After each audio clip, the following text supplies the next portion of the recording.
As portas do tribunal mal tinham se fechado atrás de nós, quando minha ex-sogra se plantou bem na minha frente.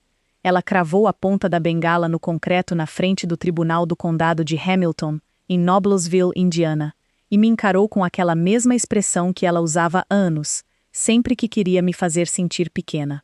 Nunca mais ponha os pés na minha casa, Lorraine disparou, alto o suficiente para as pessoas que passavam ouvirem. Suma daqui! Meu ex-marido Marcos ficou parado alguns passos atrás dela, com seu terno azul marinho sob medida. Ele cruzou os braços e sorriu como se o juiz do divórcio tivesse acabado de entregar a ele a maior vitória da vida dele. Ajustei a alça da minha bolsa de couro gasta e respirei fundo, devagar.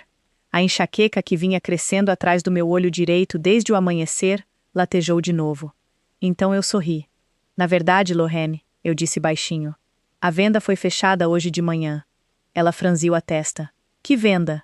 Eu vendi a casa. O rosto dela quase não mudou antes de eu acrescentar mais uma frase. E o seu filho não é mais o CEO. Por 2 segundos inteiros, ninguém falou nada. Depois Marcos riu. Não foi uma risada nervosa. Foi alta e cheia de confiança, do tipo que fez algumas cabeças se virarem na escadaria do tribunal. Diane, ele disse, balançando a cabeça. Você sempre teve muita imaginação. Lorraine também riu. Você acha mesmo que alguém vai acreditar nisso? Eu não respondi. Não havia mais nada a explicar. Ainda não. Em vez disso, peguei um pequeno envelope na bolsa e entreguei a Lorraine. Estas são as instruções do advogado. Você tem 72 horas para retirar seus pertences pessoais. Ela nem pegou o envelope. Marcos deu um passo à frente. Você oficialmente perdeu a cabeça. Talvez ele acreditasse mesmo naquilo. Ou talvez precisasse acreditar. Porque se admitisse, nem que fosse por um segundo, que eu não estava blefando, tudo que ele havia acreditado nos últimos 33 anos desabaria. 8 meses antes, eu jamais imaginei que estaria parada na frente de um tribunal dizendo aquelas palavras. Naquela época, eu ainda tentava salvar um casamento que já tinha desaparecido silenciosamente, anos antes de eu perceber. As pessoas sempre perguntam quando um casamento termina. Pela minha experiência, não é um grande momento, são centenas de pequenos momentos. Era Marcos passando no meu escritório só quando precisava de uma assinatura. Era eu jantando sozinha 3 noites por semana, porque mais uma reunião com o cliente tinha se estendido. Era ele se apresentando em eventos da empresa sem nunca me mencionar. O pior aconteceu no prêmio de liderança em manufatura de Indiana, no centro de Indianápolis. Nossa empresa, a Carter Precision Systems, tinha acabado de receber um prêmio por 33 anos de atividade. Eu sentei na mesa 12, usando um vestido verde escuro que eu tinha havia quase 13 anos. Nada extravagante. Nunca fui muito de roupas caras. Marcos subiu ao palco. Parecia confiante, à vontade, como se tivesse ensaiado cada palavra. Comecei a Carter Precision Systems só com um sonho, ele disse à plateia. As pessoas aplaudiram. Trabalhei todos os dias para construir esta empresa no que ela é hoje. Mais aplausos. Oi, esperei. Com certeza ele mencionaria as pessoas que de fato mantiveram a empresa viva. Nossos funcionários, o pai dele já falecido, talvez até eu. Obrigado a todos por acreditarem na minha visão. Foi só isso. Sorri educadamente porque todo mundo estava sorrindo. Por dentro, alguma coisa doeu. Não porque eu precisasse de aplausos, mas porque eu tinha passado 33 anos garantindo que a folha de pagamento saísse toda sexta-feira. Eu tinha refinanciado nossa casa durante a recessão. Quando o fluxo de caixa quase colapsou, liguei pessoalmente para fornecedores implorando por mais 30 dias. Lembro de sentar no nosso escritório minúsculo, com pilhas de faturas não pagas, enquanto meu pai deslizava silenciosamente um envelope pela mesa. Ele tinha vendido parte das terras da fazenda perto de Lafayette, R$ 416 mil. Tudo que ele tinha guardado depois que minha mãe morreu. Ele olhou para mim e simplesmente disse: se você acredita que essa empresa pode sobreviver, então eu também acredito. Aquele dinheiro não comprou luxo, comprou tempo. Tempo virou sobrevivência. Sobrevivência virou crescimento. Crescimento virou a empresa que Marcos agora chamava só de dele. Uma semana depois do jantar de premiação, notei outra coisa. Marcos parou de usar a aliança. Não sempre, só quando viajava. Não falei nada. Naquela altura, o silêncio já tinha se tornado mais fácil do que as discussões. Aí, numa terça-feira à noite, ele chegou em casa carregando uma pasta. Eu estava esquentando sopa de frango que tinha sobrado, porque minha enxaqueca tinha me incomodado a tarde inteira. Ele colocou a pasta ao lado da minha tigela. Eu já assinei. Olhei para baixo. Papéis de divórcio. Sem aviso. Sem conversa. Só assinaturas esperando pela minha. Acho que é o melhor, ele disse. Continuei encarando os papéis. O que aconteceu com a gente? Ele suspirou, impaciente. Diane, a gente já é colega de quarto há anos. Balancei a cabeça devagar. Talvez aquela parte fosse verdade. Mas colegas de quarto não se apagam um ao outro. Ele se encostou na bancada da cozinha. Já conversei com meu advogado. Claro que já tinha conversado. Vou garantir que você fique confortável financeiramente. Confortável.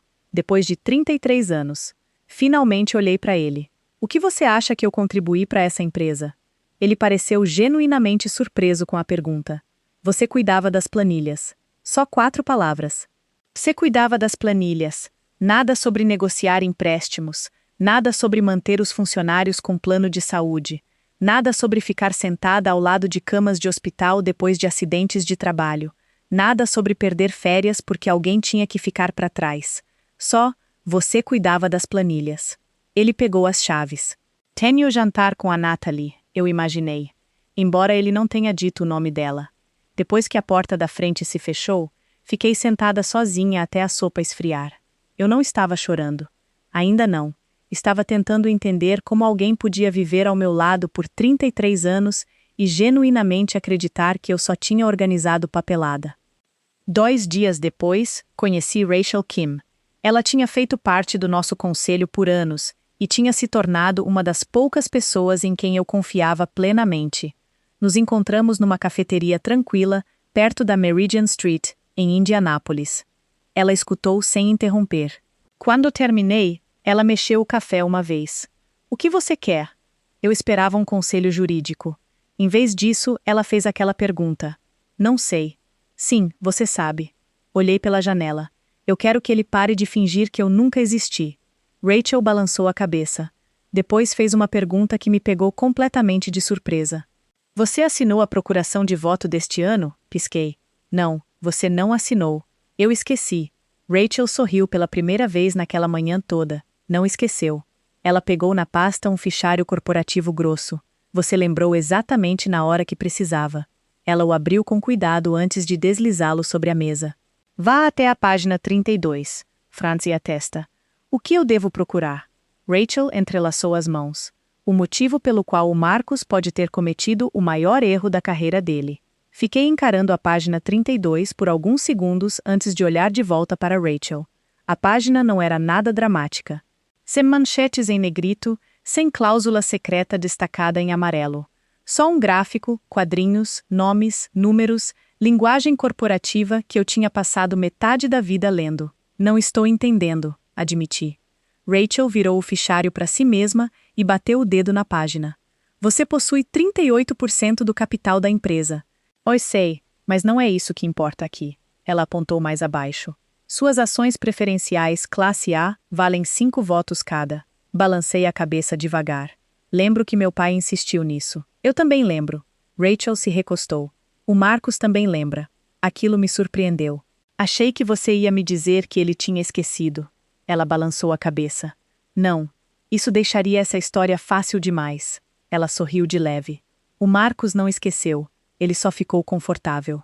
Aquela frase ficou comigo.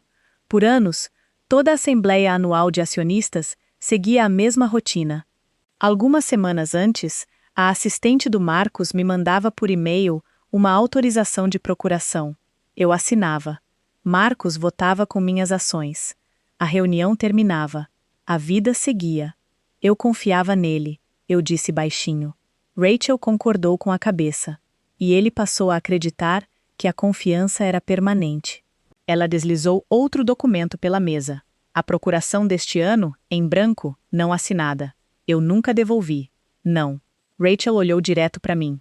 Pela primeira vez em 22 anos, o Marcus não controla seus votos. Fiquei sentada sem falar. Lá fora, Um caminhão de entrega dava marcha a ré no beco atrás da cafeteria. Alguém riu perto do balcão. A vida seguia em frente. A minha tinha mudado de repente. Rachel continuou, com gentileza. Quando seu pai investiu na Carter Precision Systems há 20 anos, ele não passou um cheque para o Marcos. Ele investiu em mim. Exatamente. Sorri pela primeira vez em semanas. Papai nunca tinha desgostado do Marcos.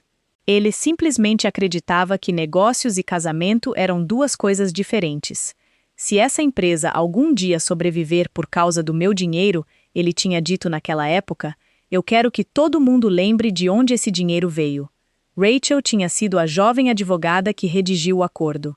Cada ação classe A valia 5 votos.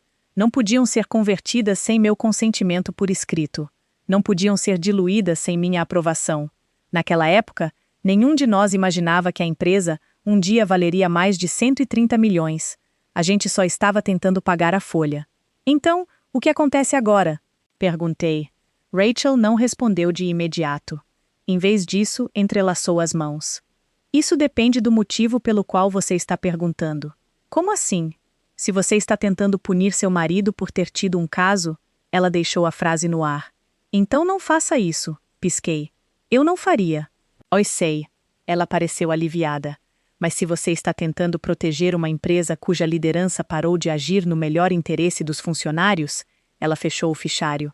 Isso é uma conversa diferente. Nas semanas seguintes, a mediação do divórcio avançou. Tudo virou papelada. Declarações financeiras, avaliações de propriedade, contas de aposentadoria, apólices de seguro, 33 anos de casamento reduzidos a pastas com abas coloridas. Marcos era educado sempre que os advogados estavam presentes. Quase alegre. Era estranho. Ele tratava o divórcio como uma transação comercial que ele já tinha vencido. Numa das sessões de mediação, nossos advogados revisaram os bens do casal. A velha casa de Carmel entrou na pauta. Ela tinha sido dos meus pais antes de eles falecerem. Embora tivesse se tornado parte do patrimônio conjunto para fins de acordo, ela também precisava de reparos caros. O telhado estava chegando ao fim da vida útil. As janelas originais vazavam todo o inverno. O encanamento também não era exatamente novo. Marcos mal olhou para o laudo de avaliação. Não quero essa casa. O advogado dele olhou para ele. Tem certeza? Não tenho interesse em manter aquele lugar. Alice virou para mim. Você sempre gostou de casas antigas. Não falei nada. Ele queria outra coisa em troca. O apartamento no centro de Indianápolis, a maior parte da nossa conta de investimentos, o barco dele, várias contas de investimento. O advogado dele reorganizou os números silenciosamente. No fim da tarde, Marcos tinha formalmente concordado em abrir mão de qualquer reivindicação futura sobre a casa de Carmel, como parte do pacote do acordo. Ele parecia satisfeito consigo mesmo. Ao sair para o estacionamento, ouvi ele dizer para o advogado dele: eu fiz o melhor negócio. Talvez ele acreditasse mesmo naquilo. Em casa, Lorraine já tinha começado a agir como se eu não morasse mais lá. Numa tarde de quinta-feira, voltei de uma consulta médica. A artrite em 2 dedos da minha mão direita andava me incomodando de novo. Quando entrei, caixas de papelão enchiam o corredor de entrada. Uma caixa tinha uma etiqueta grossa, escrita com marcador preto. Doar? Me abaixei com cuidado e abri. Em cima estava a foto de casamento dos meus pais. Embaixo, o canivete velho do meu pai. Os cartões de receita escritos à mão da minha mãe. Um álbum cheio de fotos dos primeiros anos da Carter Precision Systems. Nossa primeira garagem alugada. Marcos coberto de graxa de máquina.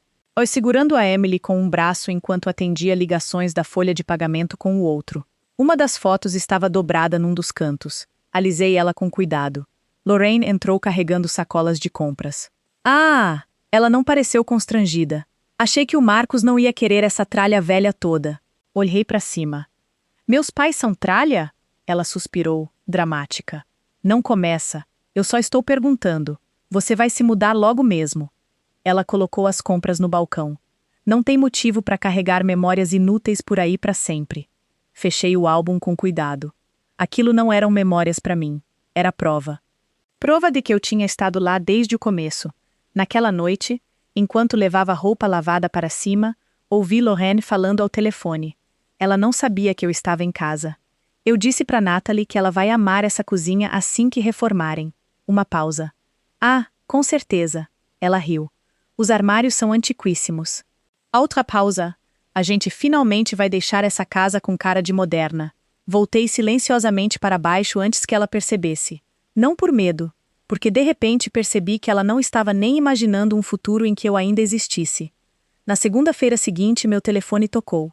Tom Alvarez, nosso contador externo. Ele quase nunca me ligava diretamente. Diane.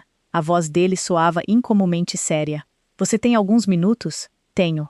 Estive revisando a remuneração dos executivos. Alguma coisa no tom dele me fez sentar. Encontrei várias coisas que a Rachel precisa ver. Que tipo de coisas? Ele baixou a voz. Bônus de retenção grandes para executivos. Isso não é incomum. Esses foram aprovados sem revisão completa do conselho. Franze a testa. Mais alguma coisa? Uma viagem de resort registrada como conferência de fornecedores. Silêncio. Um quarto de hotel. Oi, não precisei que ele dissesse outro nome. Ele continuou. Tem mais. Ele explicou que as contribuições de aposentadoria dos funcionários por hora tinham sido reduzidas silenciosamente, enquanto os bônus executivos aumentavam. Várias classificações contábeis não faziam sentido. Nada gritava crime. Mas, juntando tudo, o quadro não era bom. Quando desliguei, fiquei sentada sozinha na minha cozinha por quase 20 minutos. Eu não estava pensando em vingança. Estava pensando no Frank Doyle. Ele trabalhava pra gente desde os tempos da garagem. 88 anos agora, ainda aparecendo toda manhã antes do amanhecer. Se o Marcus realmente tivesse escolhido bônus em vez de pessoas como o Frank, aquilo já não era mais só sobre o meu casamento. Naquela noite, Emily veio me visitar. Ficou parada na minha cozinha, girando a caneca de café entre as mãos. Mãe, olhei para ela. Eu sabia. Congelei. Sabia o quê? Sobre a Natalie? As palavras mal saíam. Faz quase um ano. O ambiente ficou muito quieto de repente. Por que você não me contou? Emily começou a chorar. O papai disse que você já sabia. Eu não sabia. Ele disse que o casamento de vocês já tinha acabado há anos. Olhei para a mesa. Eu acreditei nele. Ela enxugou o rosto. Achei que ficar neutra significava que eu não estava tomando partido. Estendi a mão sobre a mesa e apertei a dela. Às vezes, o silêncio escolhe por você. Não falei em voz alta. Ela já sabia. Na manhã seguinte, meu telefone tocou antes das 8 horas. Rachel. O Tom terminou de revisar tudo. Prende a respiração. Temos o suficiente. Para quê? Ela respondeu com calma. Uma reunião de emergência do conselho. Quando? Amanhã. Ela pausou o tempo suficiente para meu estômago apertar. Às 10 horas. Mal dormi na noite anterior à reunião do conselho. Não porque eu tinha medo do Marcus. Eu tinha medo de mim mesma. Aos 64, você para de acreditar que toda decisão difícil tem um final limpo. Eu tinha passado 33 anos ajudando a construir a Carter Precision Systems. Eu conhecia cada corredor, cada máquina, o aniversário de cada funcionário e cada emergência familiar que a gente tinha ajudado silenciosamente. E se afastar o Marcus machucasse as pessoas que eu estava tentando proteger? Aquela pergunta ficou comigo até o amanhecer. Fiquei parada na minha cozinha com uma caneca de café que nunca tomei. A enxaqueca do dia anterior tinha passado, mas meu estômago estava apertado. Por volta das 7h30, meu telefone vibrou. Rachel, eu sei o que você está pensando, ela disse antes de eu falar qualquer coisa. Sabe, você está se perguntando se isso está ficando pessoal. Olhei pela janela para bordo que meu pai tinha plantado no ano em que a Emily nasceu. É pessoal, é sim. Rachel não discutiu, mas isso não torna errado. Fiquei quieta. Ela continuou. Se o relatório do Tom fosse limpo, eu diria para você desistir. E se não é limpo, então sua responsabilidade não é com o Marcus. Ela pausou. É com a empresa. 1 hora depois, dirigi até o escritório. A placa familiar da Carter Precision Systems apareceu à vista e, por um momento, lembrei do primeiro prédio que a gente tinha alugado. Cerca de 740 metros quadrados, uma doca de carga, uma cafeteira que mal funcionava. Naquela época, Marcus e eu comemorávamos cada cliente novo com pizza de entrega. A gente não competia um com o outro. A gente sobrevivia junto. Aquela lembrança quase me fez virar o carro. Quase. Ao entrar no saguão, notei as pessoas agindo normalmente. Alguém riu perto das máquinas de venda automática. Alarmes de empilhadeira ecoavam fracamente do chão de fábrica. A recepção atendia telefones. Ninguém sabia o que estava prestes a acontecer lá em cima. Eu esperava que nunca soubessem. Não os detalhes. Empresas sobrevivem à má liderança. Não sobrevivem ao drama público constante. Peguei o elevador até o andar executivo. Rachel e Tom já estavam lá. Tom parecia exausto. Revisei tudo 2 vezes, ele disse baixinho. Você não vai encontrar erros. Eu nunca achei que fosse encontrar. Ele balançou a cabeça. Queria ter encontrado. Rachel me entregou uma pasta. Essa não é sua briga, a não ser que você decida que é. Agradeci por aquilo. Ninguém estava me pressionando. Ninguém estava prometendo vingança. Só responsabilidade. Às 9h10, outro membro do conselho chegou. Stephen Cole. Ele fazia parte do conselho quase tanto tempo quanto a Rachel. Ele me cumprimentou educadamente. Não esperava te ver hoje. Imagino que o Marcus também não. Ele sorriu de leve. Vou ser sincero. Espero que sim.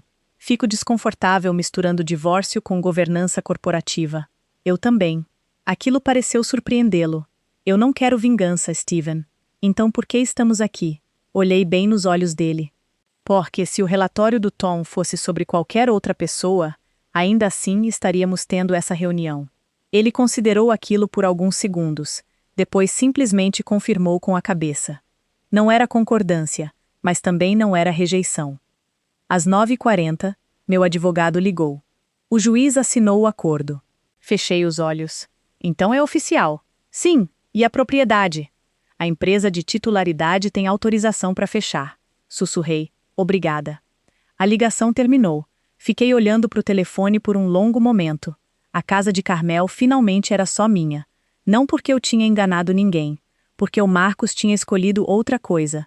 Durante a mediação, ele tinha insistido em ficar com o apartamento no centro, a maior parte da nossa conta de investimentos e o barco dele. Ele tinha chamado a casa antiga dos meus pais de poço sem fundo. Ele queria liquidez, queria conveniência. Tinha rido quando o próprio advogado dele sugeriu pensar 2 vezes. Pode ficar com o lugar velho. Essas foram as palavras exatas dele. Agora o advogado do fechamento só esperava a confirmação final do Ben Foster. Pela primeira vez em meses, me permitiu uma respiração lenta. Às 9h55, meu telefone vibrou de novo. Um e-mail. Assunto: autorização de procuração dos acionistas. Franzi Atesta. O remetente era a assistente executiva do Marcus. Rotina, profissional, exatamente o mesmo formato que eu recebia todo ano. Favor assinar o quanto antes. Quase ri. Não porque era engraçado, porque o hábito é poderoso. Por 22 proianos, eu teria aberto o anexo, assinado sem ler e devolvido. Minha mão realmente foi até o mouse. Então parei. A data. A data de hoje. Reunião do conselho às 10 horas. Encaminhei o e-mail imediatamente para Rachel. Poucos segundos depois, ela respondeu. Obrigada. Não responda. Aquele único e-mail contou ao conselho algo importante. O Marcus não estava tentando roubar meu voto. Ele simplesmente presumia que sempre teria ele. Às vezes a arrogância não se anuncia. Às vezes ela só espera silenciosamente que o ontem se repita para sempre. Exatamente às 10 horas, Marcus entrou na sala do conselho. O mesmo sorriso confiante, o mesmo terno caro. Café numa das mãos. Ele olhou ao redor da sala. Bom dia, pessoal. Ninguém respondeu de imediato. Ele reparou em mim. O sorriso dele desapareceu. O que você está fazendo aqui? Fui convidada. Ele riu uma vez. Isso é uma reunião do conselho. Rachel fechou a pasta de couro na frente dela. É sim. Então por que a Diane está sentada aqui? Rachel respondeu com calma. Porque ela é diretora e acionista com direito a voto. Marcus piscou. Tudo bem. Ele deu de ombros. Vamos acabar logo com isso. Ele sentou na outra ponta da mesa. A Natalie não estava lá dentro. Ela esperava do lado de fora, provavelmente esperando que o Marcus a apresentasse depois, como nossa próxima diretora de operações. Rachel olhou ao redor da sala. Antes de começarmos, gostaria que todos confirmassem que receberam o resumo de auditoria do Tom Álvares. Papéis falharam. Todos concordaram com a cabeça. Marcus pareceu irritado. Que auditoria? Tom deslizou uma pasta na direção dele. Você vai querer ler a página 4. Marcus folheou as primeiras páginas. A expressão dele mudou. O que é isso? Rachel respondeu. Nossa pauta. Ele voltou o olhar para baixo. Remuneração executiva, conflito de interesses, reembolso de viagem, aprovações de bônus não autorizadas. A sala ficou quieta. Até o ar-condicionado de repente pareceu mais alto. Marcus olhou direto para mim. Isso é por causa do divórcio. Não, é exatamente por causa do divórcio. Rachel interrompeu, gentil. Não. Ela entrelaçou as mãos. Essa reunião é sobre governança corporativa. Marcus se recostou. Você só pode estar brincando. Rachel permaneceu calma. As evidências falam por si. Tom pigarreou. Sr. Carter. Marcus o encarou. Os registros contábeis mostram bônus de retenção executivos aprovados sem autorização completa do conselho. Eles eram legais. Talvez. Tom balançou a cabeça. Mas não foram divulgados corretamente. Marcus olhou de volta para mim. Você planejou isso. Encarei os olhos dele. Eu planejei contar a verdade. A voz dele endureceu. Você está disposta a destruir a empresa porque eu te deixei por um momento. A sala desapareceu. Eu vi a gente 33 anos antes, cobertos de graxa de máquina, comendo pizza fria em cadeiras dobráveis, rindo porque finalmente tínhamos fechado nosso primeiro grande contrato. Aí voltei ao presente. Não. Falei baixinho. Estou tentando impedir que você destrua a empresa que a gente construiu, não a empresa que você construiu. A empresa que a gente construiu? Ninguém falou. Rachel olhou ao redor da mesa. O conselho agora vai analisar a moção referente à liderança executiva. Ela colocou um último documento na frente de cada diretor. Depois olhou para mim. De repente percebi que aquilo não era o fim do meu casamento. Era o começo do que quer que viesse a seguir. Ninguém pegou uma caneta. Não de imediato. O silêncio dentro da sala do conselho parecia mais pesado do que qualquer discussão que eu já tinha ouvido. Marcus olhava de um rosto para o outro, procurando alguém que sorrisse, fizesse uma piada, ou dissesse que aquilo era só um mal-entendido. Ninguém fez isso. Rachel ajustou os óculos de leitura. Sr. Carter, antes de o conselho considerar qualquer moção, você tem o direito de responder aos achados. Marcus se endireitou na cadeira, quase aliviado. Empurrou o relatório do Tom para o lado, como se fosse só um cardápio de restaurante. O relacionamento entre a Natalie e eu é pessoal. Ellie olhou para mim antes de continuar. Meu casamento já estava acabado. Rachel balançou a cabeça uma vez. O conselho não está avaliando o seu casamento. Então por que trazer isso à tona? Porque o relacionamento não foi divulgado enquanto decisões de remuneração executiva, envolvendo assim Green, estavam sendo tomadas. Marcus cruzou os braços. Ela ganhou cada centavo. Tom abriu outra pasta. Ninguém está questionando o desempenho do trabalho dela. Ele empurrou vários documentos na direção dos diretores. A gente está questionando o processo de aprovação. Marcus olhou para os papéis, mas não os tocou. Tom continuou, calmo. 3 bônus de retenção foram aprovados sem revisão completa do conselho. Ele virou outra página. A viagem ao resort de Aspen foi categorizada como desenvolvimento de fornecedores. Outra página. Os recibos não mostram nenhuma reunião de fornecedor agendada. A reserva do hotel lista uma suíte. O maxilar de Marcus travou. Vocês têm ficado bisbilhotando minha vida privada. Rachel respondeu antes que o Tom pudesse. Não, temos revisado os registros da empresa. Aquela distinção importava. Não era sobre pegar um marido infiel. Era sobre se a liderança da empresa tinha parado de respeitar as regras que todo mundo mais seguia. Marcus se inclinou para frente. Essa empresa dobrou de valor sob a minha liderança. Rachel balançou a cabeça. Ela também pertence aos acionistas. E a 180 funcionários, acrescentei baixinho. Ela se virou para mim. Então agora você está fingindo que isso é sobre eles. Não, eu passei 33 anos me preocupando com eles. As palavras saíram mais fácil do que eu esperava. Lembro de ligar para os operadores de máquina durante a recessão para prometer que a folha de pagamento ainda ia sair na sexta-feira. Lembro de ficar sentada com a esposa do Frank Doyle no hospital. Lembro de dizer aos funcionários que a gente ia dar um jeito, antes mesmo de saber como. Olhei ao redor da sala. Não me lembro de pedir crédito por isso. Marcus riu uma vez. Bobagem. Balancei a cabeça. Oi, pedi honestidade. A sala ficou quieta de novo. Rachel colocou uma resolução impressa na frente de cada diretor. A primeira moção diz respeito à senhorita Natalie Green. A votação foi rápida. A promoção pendente dela à diretora de operações foi retirada. Afastamento administrativo. Revisão independente. A moção passou por unanimidade. Marcus pareceu atordoado. Ele esperava discordância. Encontrou unidade. Rachel continuou. A segunda moção diz respeito à posição do Sr. Carter como diretor executivo. Ela pausou tempo suficiente para cada diretor olhar para a resolução.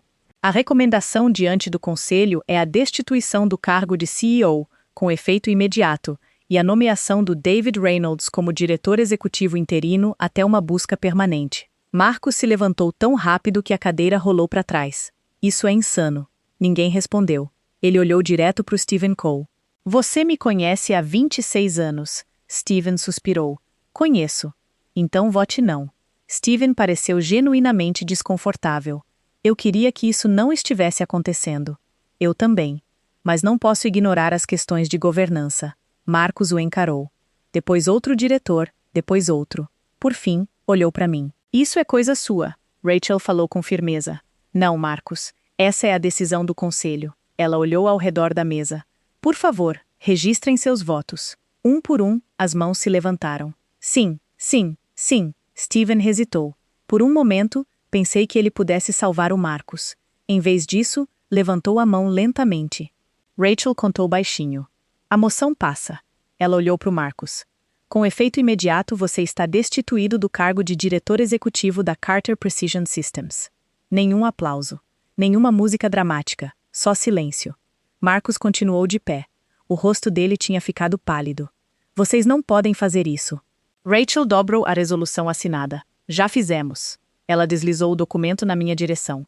Como presidente, preciso de mais uma assinatura, reconhecendo a certificação dos acionistas. Meus dedos doeram enquanto eu pegava a caneta. A artrite na minha mão direita escolheu bem aquele momento para me lembrar que existia. Kvasa sorri. A vida tinha um jeito estranho de escolher o timing. Eu assinei. Não porque eu queria vingança, porque eu queria que o registro fosse preciso. Marcus encarou a assinatura. 33 anos reduzidos a uma linha de tinta. Um gerente de instalações bateu de leve na porta aberta. Ele trabalhava com a gente havia quase 20 anos. A voz dele era quase de desculpas. Sr. Carter, quando estiver pronto, eu ajudo você a recolher seus pertences pessoais. Não eram seguranças, não era humilhação. Só um homem fazendo o trabalho dele. Aquilo, de alguma forma, deixou tudo ainda mais triste. Não fazia nem uma hora e eu já tinha saído do prédio sozinha. O ar de verão estava mais quente do que eu esperava. Em vez de alívio, senti cansaço. Um cansaço profundo. Meu telefone tocou. Era meu advogado. Diane, está tudo bem? O fechamento está completo. Fechei os olhos. Então é oficial. Sim, Ben Foster agora é dono da propriedade de Carmel. Agradeci e encerrei a ligação. Fiquei sentada dentro do carro por vários minutos sem ligar o motor. Eu tinha imaginado aquele momento dezenas de vezes. Achei que fosse sentir vitória. Em vez disso, senti falta do meu pai. Desejei que ele pudesse ter visto que a casinha que ele tanto amava continuaria de pé, em vez de ser demolida. Ben tinha prometido restaurá-la, não substituí-la. Papai teria gostado disso. Dirigi até Carmel porque tinha uma última caixa de coisas pessoais que eu tinha deixado para trás. Quando entrei na rua, outra SUV já estava estacionada na frente. Ben Foster estava conversando com a corretora dele. Eles sorriram educadamente ao me ver. Aí outro carro parou. Marcus. Ele desceu sem dizer uma palavra. 1 minuto depois, Lorraine abriu a porta da frente. Ela me avistou na hora. O rosto dela endureceu. Ela caminhou até os degraus da frente, o mais rápido que os joelhos permitiam. Depois cravou a bengala na calçada. Nunca mais ponha os pés na minha casa. Vários vizinhos olharam. Lorraine não se importou. Suma daqui. Respirei fundo, devagar. Na verdade, Lorraine, ela cruzou os braços. A venda foi fechada hoje de manhã. O quê? Eu vendi a casa. Ela riu. Não, você não vendeu. E o Marcus não é mais o CEO. Ela olhou para o filho dela. Marcus não respondeu. Pela primeira vez desde que eu o conhecia, ele não conseguiu achar palavra nenhuma. Ben deu um passo à frente, gentil. Senhora Carter. Lorraine franziu a testa. Sou Ben Foster. Ele estendeu uma pasta. Sou o novo proprietário. Ela ignorou a pasta. Essa é a casa do meu filho. Ben não discutiu. Simplesmente abriu a papelada na última página. A assinatura do Marcos, o acordo de divórcio, a confirmação do fechamento. Lorraine agarrou os papéis. Os olhos dela percorreram uma página e depois outra. Aí ela olhou para o Marcos. Você assinou isso? Marcos esfregou a nuca. Eu não pensei. Não. Ela o interrompeu. Você não pensou. A voz dela falhou. Por um segundo, ela pareceu muito mais velha do que 96 anos. Naquele momento, uma viatura do xerife chegou. Um dos vizinhos tinha ligado depois de ouvir os gritos. O policial ouviu com paciência, revisou a papelada, depois devolveu tudo. Senhora, ele disse gentilmente, a propriedade legalmente mudou de dono hoje de manhã. Ele não foi grosseiro. Não foi dramático. Simplesmente explicou que o acordo aprovado pelo tribunal dava a Lorraine 72 horas para retirar os pertences dela. Nada mais, nada menos. Ben se virou para ela. Já providenciei uma mudança, caso você precise de ajuda. Lorraine não respondeu. Ela ainda estava encarando o Marcos. De repente notei 3 amostras de tinta debaixo do braço dela. Branco, cinza, creme. Ela tinha estado planejando uma cozinha nova. Ben sorriu educadamente. Só para constar, ele apontou para os armários antigos. Na verdade, eu pretendo restaurar aqueles. Pela primeira vez naquela tarde toda, quase ri. Não da Lorraine, da vida. Ela tinha passado meses planejando reformar uma casa que nunca ia ser dela. Peguei minha última caixa de papelão no corredor. Enquanto caminhava até o carro, Marcos me seguiu. Diane. Parei. Por favor. A voz dele soava diferente agora. Não zangada, desesperada. Preciso que você conserte isso. Isso o quê? O conselho. Você ainda tem influência. Olhei para ele por um longo momento. Eu não quero o nosso casamento de volta. Eu sei. Quero o meu emprego de volta. Acreditei nele. Aquilo doeu mais do que eu esperava. Ele ainda não entendia o que tinha realmente perdido. Não posso te ajudar. Você poderia. Balancei a cabeça. Não. Ele baixou a voz. Estou pedindo. Eu também estou. Pedindo o quê? Respeito. Ele desviou o olhar. Entrei no carro. 3 semanas depois, um convite chegou na minha caixa de correio. Janta anual de reconhecimento aos funcionários da Carter Precision Systems. Quase joguei fora, até notar um bilhete escrito à mão no rodapé. Por favor, venha, Rachel. Quando entrei no salão de festas do Museu Estadual de Indiana naquela noite, a primeira pessoa que vi foi o Marcos. Ele não devia estar lá. Parei logo depois das portas do salão. O Museu Estadual de Indiana sediava o jantar anual de reconhecimento da Carter Precision Systems havia anos, mas dessa vez o ambiente parecia diferente. Mesas redondas cobertas com toalhas brancas se espalhavam pelo salão. Pessoas que tinham trabalhado ao meu lado por décadas conversavam tomando café e comendo fatias de torta de noz pecan. Alguns já tinham se aposentado havia anos, mas ainda vinham todo o verão porque, de muitas formas, a empresa tinha sido a segunda família deles. Então vi o Marcos. Ele estava sozinho perto da parede do fundo, num terno cinza chumbo. Não na mesa principal, não cercado de executivos, só parado ali. Por um momento, pensei em dar meia volta e ir embora. Eu não estava interessada em outro confronto. Rachel me avistou antes que eu conseguisse escapar. Ela veio até mim, sorrindo calorosamente. Fico feliz que você veio. Quase não vim. Imaginei. Ela olhou de relance para o Marcos. Ele insistiu em vir. Você deixou? Ele ainda é acionista. Ela baixou a voz. Mas hoje à noite não é sobre ele. Concordei com a cabeça. Espero que não. Rachel tocou meu braço, gentil. Tenho um favor a pedir. Qual? Só fique até o final. Não sei se consigo. Você consegue. A confiança dela me lembrou de algo que meu pai costumava dizer sempre que eu duvidava de mim mesma. Você não precisa gostar de fazer a coisa difícil. Você só precisa fazer. O jantar passou tranquilo. Pessoas paravam na minha mesa para me cumprimentar. A maioria perguntava como eu estava. Alguns pediram desculpas por não terem entrado em contato durante o divórcio. Contei a verdade. Eu não estava pronta para falar. Frank Doyle acabou sentando ao meu lado. Ele parecia mais velho do que da última vez que eu o tinha visto.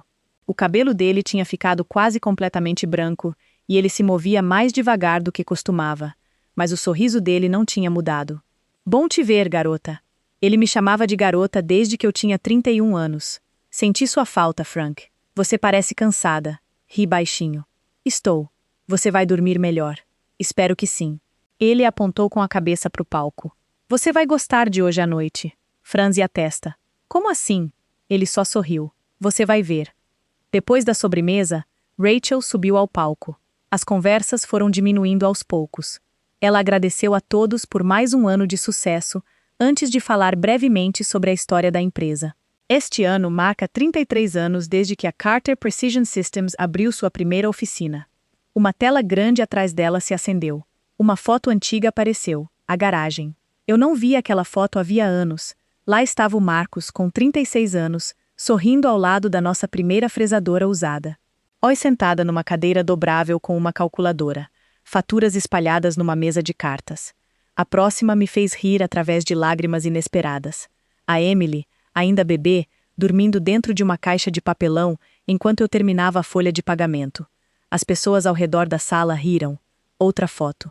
Papai, orgulhoso, ao lado da primeira máquina CNC que a gente tinha conseguido comprar com o investimento dele. Senti a garganta apertar. Rachel continuou falando. Por muitos anos, a história da nossa empresa reconheceu só um fundador. Ela pausou. Essa história estava incompleta. O slide seguinte apareceu. Um título simples. Fundadores: Marcos Carter, Diane Whitmore Carter. A sala ficou muito quieta. Rachel olhou direto para mim. Algumas pessoas constroem empresas fazendo vendas. Ela olhou ao redor do salão. Outras constroem empresas garantindo que todo funcionário seja pago, todo fornecedor seja chamado, todo problema seja resolvido antes que qualquer outra pessoa perceba.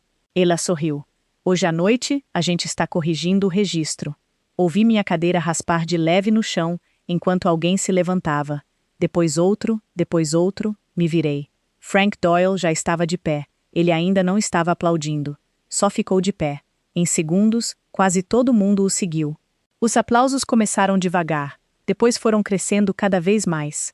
Olhei ao redor da sala, pessoas que eu tinha contratado, pessoas que eu tinha confortado depois de cirurgias, pessoas cujos filhos eu tinha visto crescer. Alguns sorriam, alguns choravam. Eu estava fazendo as duas coisas. Rachel gesticulou para o palco. Balançai a cabeça. Não. Ela sorriu. Sim. Os aplausos não paravam. No fim, caminhei para frente. Os passos pareciam estranhamente longos. Quando cheguei ao microfone, minha mão direita tremia o suficiente para eu precisar segurá-la com a esquerda. Ri baixinho. Eu tinha um discurso pronto. Aquilo não era verdade. A plateia riu comigo. Acho que não tenho mais. A sala ficou quieta. Eu nunca quis reconhecimento. Olhei pelo salão. Eu só queria a verdade. Pausei. Meu pai costumava me dizer que integridade é o que você faz quando ninguém está olhando. Sorri para a foto ainda projetada atrás de mim. Ele teria adorado ver todos vocês juntos hoje. Respirai fundo mais uma vez, devagar. Essa empresa nunca foi construída por uma pessoa só. Foi construída por soldadores, operadores de máquina, recepcionistas, contadores, engenheiros, operadores de empilhadeira, equipes de manutenção e famílias que acreditaram que esse lugar valia a pena o sacrifício. Olhei ao redor mais uma vez. Obrigada por me deixarem fazer parte disso. Os aplausos voltaram, ainda mais altos dessa vez. Depois que o programa terminou, as pessoas se reuniram ao meu redor para me abraçar. Frank finalmente chegou até mim. Você esqueceu de uma coisa. O quê? Ela sorriu. A cirurgia da minha esposa. Pisquei. Eu não esqueci. Você nunca contou para ninguém. Sorri. Não era da conta de mais ninguém. Frank se virou para alguns funcionários mais jovens ali perto. Quando a Linda precisou de uma cirurgia de coração, o convênio ainda não tinha entrado em vigor. Ele olhou de volta para mim. A Diane arranjou um adiantamento do caixa da empresa. Eu o interrompi. A gente aprovou pela folha de pagamento. Ele sorriu largo. Ela também levou marmitas lá em casa por 2 semanas. Senti o rosto esquentar. Você não precisa contar isso para todo mundo. Sim, ele confirmou com firmeza. Preciso. Ele olhou ao redor da sala. O Marcos sabia como fazer o negócio crescer. Ele apontou gentilmente na minha direção. Ela sabia como cuidar das pessoas dentro dele. Ninguém aplaudiu daquela vez. Só concordaram com a cabeça. Algumas verdades não precisam de barulho. Notei o Marcos parado perto da saída do salão. As pessoas não estavam evitando ele. Simplesmente não se reuniam mais ao redor dele. Ele esperou até que o salão estivesse quase vazio antes de vir até mim. Ficamos frente a frente. Sem advogados, sem juízes, sem membros do conselho, só duas pessoas que um dia acreditaram que iam envelhecer juntas. Eu te devo um pedido de desculpas. Esperei. Eu deveria ter te dado mais crédito. Por um momento quase aceitei aquilo. Depois percebi uma coisa. Crédito não era o que tinha faltado. Olhei nos olhos dele. Você deveria ter me dado respeito. Ele baixou a cabeça. Eu sei. Nenhum de nós falou por alguns segundos. Por fim, ele perguntou baixinho. Você acha que um dia vai me perdoar? Pensei naquilo com cuidado. Eu já perdoei. Ele pareceu surpreso. Mas perdão não é permissão para voltar. Ele concordou devagar. Oh, entendo. Se ele entendia mesmo, sinceramente eu não sei dizer. Emily me encontrou lá fora, olhando para o canal. Ela me abraçou sem dizer nada. Depois de um tempo, ela sussurrou. Tenho orgulho de você. Beijei o topo da cabeça dela. Também tenho orgulho de você. Ela sorriu. Por quê? Por finalmente perceber que você não precisa carregar as brigas dos outros. Ela riu.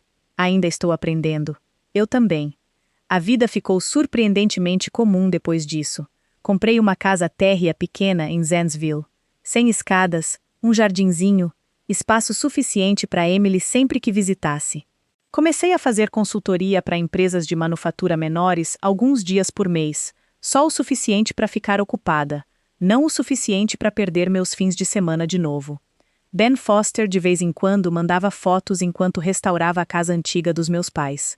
Ele manteve o piso de madeira original, a varanda da frente, até os armários da cozinha que a Lorraine tinha querido substituir. Papai teria sorrido. 3 meses depois, um envelope escrito à mão chegou. O remetente me surpreendeu. Lorraine. Dentro havia uma única folha de papel. Diane, eu estava errada sobre a casa. Eu estava errada sobre o seu lugar na empresa. Não espero que você responda. Só queria que você soubesse. Lorraine. Não respondi de imediato. Algumas semanas depois, mandei para ela um cartão simples, desejando melhoras depois de mais uma rodada de fisioterapia. Compaixão não apaga o passado. Só significava que eu não queria mais carregar amargura pelos anos que ainda me restavam. Olhando para trás agora, as pessoas às vezes perguntam se vencer foi tão satisfatório quanto eu tinha imaginado. A verdade? Não exatamente. Ver o Marcos perder o cargo não me curou. Vender a casa não me curou. Ser reconhecida no jantar não me curou. O que me curou foi finalmente acreditar que eu não precisava conquistar respeito de pessoas que já tinham decidido não dar. Envelhecer ensina uma coisa que o sucesso nunca consegue. Paz vale a pena proteger. Sua dignidade vale a pena proteger. E nunca é tarde demais para parar de se desculpar por conhecer o próprio valor.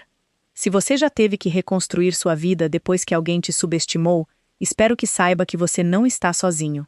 Obrigada por passar esse tempo comigo, e eu realmente espero que as pessoas na sua vida reconheçam o seu valor antes que seja tarde demais.